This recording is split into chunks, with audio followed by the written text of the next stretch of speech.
Grabe. Ang hirap ng buhay. Kailan kaya kami yayaman? Simula nang namayapa na sila mama at papa, kami na lang ni Lay ang naiwan. Kinakaya ko namang buhayin si Lay sa kakarampot na kinikita ko bilang tendera sa bakery. Pero minsan, sobrang hirap na talaga eh. Hirap makadiskarte. Paano ba kasi makakahanap ng mayaman na malapit ng mamatay?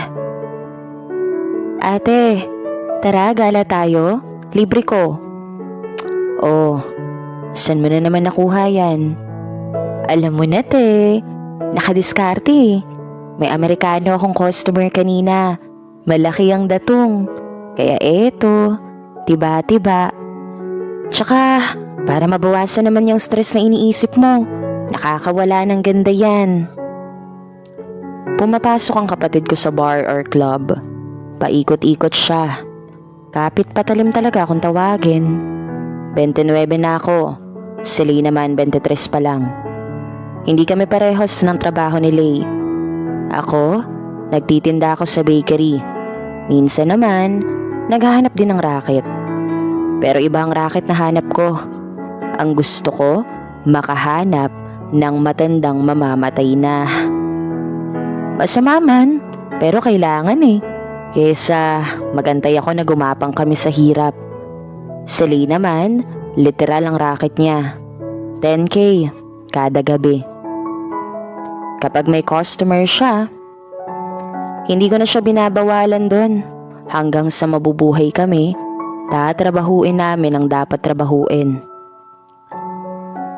Ate, eto nga pala, regalo ko sa'yo. Alam ko namang paborito mo ang black dress eh. O ayan, bagay yan sa'yo. Malay mo, may makuha pa tayo sa pupuntahan natin. Sayang pera no?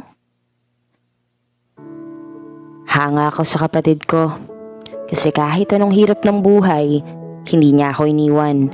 At patuloy siyang lumalaban. Yung iba kasi, tinatapos ang sarili nilang buhay. Kesyo di na daw kaya. Ayoko naman na humantong kami sa ganon ng kapatid ko. Di bale na lang. Agad na kaming tumungo sa bar na sinasabi ni Lay. Naupo kami sa isang sulok at nag-umpisa ng mag-inom. Gusto ko lang sana mag-relax pero may lumapit sa amin. Hi girls, kayo lang ba dyan? Yes, bakit? Baka gusto niyong sumama sa amin ng mga friends ko. By the way, my name is Rio, and you are? Anne, and she is Lay, sister ko. Sure, why not? Sunod na lang kami doon, Rio. Si Lay madiskarte, pero pag pogi, kahit walang pera, go lang ng go. Naghahanap pa din kasi siya ng magiging boyfriend sa kabila ng sinabi ko sa kanya na mahihirapan siya, lalo na kung ganyan ang trabaho niya. Tara na ate, pogi naman yung Rio eh. Dali na. Ano pa bang magagawa ko? Ikaw na yan eh. Sana mag-success ka. Agad na kaming pumunta sa table nila Rio at doon namin nakilala si Mika. Okay naman silang kausap, mababait at marunong makisama. Hanggang sa dumating ang dalawa pa nilang kaibigan na nakilala namin na sila Drake at Paulo. May tsura si Paulo pero halatang babaero. Mabilis akong makaamoy sa lalaki. Halatang kama lang ang habol, sabay takbo. Samantalang si Drake naman, tahimik at halatang hindi sanay sa mga ganito. Ang gusto ko sa lalaki, yung tahimik, tapos pag nagtagal, nagmimistulang halimaw na kumbaga, yung bastos pero maginoo. At nakikita kong kuhang-kuha ni Drake lahat ng hinahanap ko. Ang kaso lang, mukhang baby boy, batang bata. Hindi ko nga alam kung nakahawak na ba to ng babae. Nagtuloy-tuloy ang inuman, pagkakakilala, kamustahan at kwentuhan. Sobrang solid nila kasama. Halatang masaya sa buhay at halatang mga mayayaman. Sa tingin ko, may mabibingwit si Lay dito. Lay, magsi-CR muna ako. Ate, sama ako. Excuse muna guys ha, CR lang kami. Go lang. Nang makadating na kami sa CR, agad kong tinanong si Lay kung may napala na ba siya sa pagsama sa grupo ni Rio. Oh, kamusta? May mahahatak ka ba sa mga yan? Oo ate, okay sana si Rio kanina kaso parang jowa niya yung Mika. Tapos si Drake naman, ox din, kaso virgin, auto pass. Bali, si Paolo na lang ate. Mukha namang mayaman at may ibubugas sa kama. Mukhang babaero yun ah. Sure ka ba sa desisyon mo? Hindi ko naman sinabi ate na seseryosohin ko. Pero depende.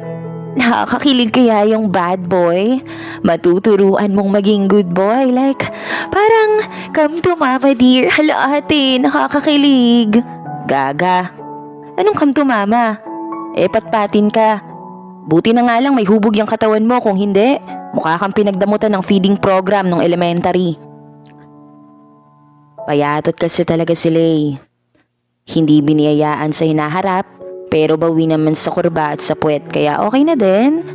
Pero kung wala siya noon, mukha siyang adik sa kanto namin. Sa totoo lang Bahala ka nga dyan ate. Porket biniyayaan ka ni Lord ng ganyang kalaking pangarap, gumaganyan ka na? Bakit? Kasalanan ko ba tulog ako noon? Bakit ka kasi tulog ng tulog nung nagpaulan ng dibdib? Katamaran mo yan, wet lang sinalo mo. Dati ka bang bibe? De joke lang. Bugnutin talaga si Lay pagdating sa asaran. Talo siya sa akin. Buti na lang talaga hindi siya maoy sa inuman. Kung hindi, malaking problema to. Sige na ate, balik na ako doon. Sige, mag-iyosi muna ako. Tumiretso na ako kaagad sa area ng yosihan. Wala din akong makitang pwedeng trabahuin dito. Mukhang mag-e-enjoy na lang talaga ako ngayong gabi. Tsaka na lang ulit iisipin yung lintik na pera na yan. Isip talaga. Di ko na alam saan pa kukuha bukas. Natigilan ako sa paghithit nang biglang bumukas ang pinto at tumambad sa akin si Drake. Nagkiyosi din pala to. Kala ko good boy lang Nagulat ako kasi nakatulala lang siya sa akin. Di nga ako makakahanap ng matandang mamamatay ngayong gabi. Pero parang makakahanap ako ng binatang pasok sa standards ko. Hindi naman sa pag-aano pero mahilig ako sa bata. Maliban sa fresh, gusto ko yung innocent type. Sila kasi yung tipong anghel sa panlabas na anyo, pero may tinatagong kademonyohan sa loob. Oh, baka matunaw na ako niyan bata. Nakakwentuhan ko si Drake at based sa pag-o-observe ko sa kanya, mukhang malaki ang biceps at mukhang pumapalo sa six-pack abs yung mga nakatago sa polo niya. Halatang halata ko na nahumaling siya sa akin. Ang tanong na lang, kung may issue ba siya pagdating sa age gap. Drake, I have a question. Naniniwala ka ba sa age doesn't matter? Oo. Wala naman sa edad yan. Nasaan? Nasa performance? Hindi nakasagot si Drake. Halatang hindi sanay sa gantong usapan. Good boy nga talaga. Pero mahahasa pa natin yan. Kuhang-kuha mo ang gusto ko at sa tingin ko, makukuha din kita kasi gusto ko. Joke lang. Ito naman masyadong seryoso. Pasensya ka na Di ko lang talaga nakasanayan yung ganyang topic Busy din kasi ako sa work tsaka di ako gaanong nakikipag-usap sa mga babae Bakla ka ba? Hindi busy lang talaga ako kasi sa akin na iniwanan ni Papa ang business namin at company, so alam mo na, wala talagang time Mayaman? Check. Matangkad? Check. Macho? Check. Baby boy? Check na check. Pwedeng pwede talaga. Parang mas okay pa to kaysa sa matandang mamamatay na.